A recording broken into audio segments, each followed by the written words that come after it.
वज़ीर आज़म शहबाज शरीफ का कहना है कि वो अमरीका और ईरान के दरमियान बराह रास्त मुज़ाकरात के दूसरे दौर और मुस्तकिल अमन के हवाले से पुरुम्मीद है। बरतानवी अखबार संडे टाइम्स को दिए गए इंटरव्यू में वज़ीर आज़म शहबाज शरीफ ने कहा है कि हमारी तारीख के रोशन तरीन लम्हात में से एक है।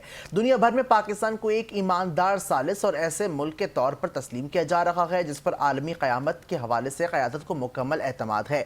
यह हमारे सुनहरी वक्त है और 24 करोड़ पाकिस्तानियों की तरह मुझे भी एक पाकिस्तानी होने पर फ़ख्र है।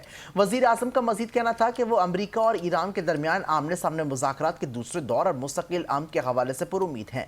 वज़ीर आज़म ने कहा कि अमन आसानी से हासिल नहीं होता, इसके लिए सब्र, दानिशमंदी और मुश्किल हालात में फ़ैसले करने की सलाहियत चाहिए। अब हम भी पूरी कोशिश कर रहे हैं कि इस्लामाबाद में मुज़ाकरात का एक और दौर हो और देरपा अमन कायम हो सके। बाकी सब अल्लाह के हाथ में है। उनका कहना था कि खुशकिस्मती से हमें यह बावकार किरदार मिला। हमारी सियासी और फौजी क़यादत की शराकत दारी के बाइस पाकिस्तान की आलमी साख मुकम्मल तौर पर बदल गई है।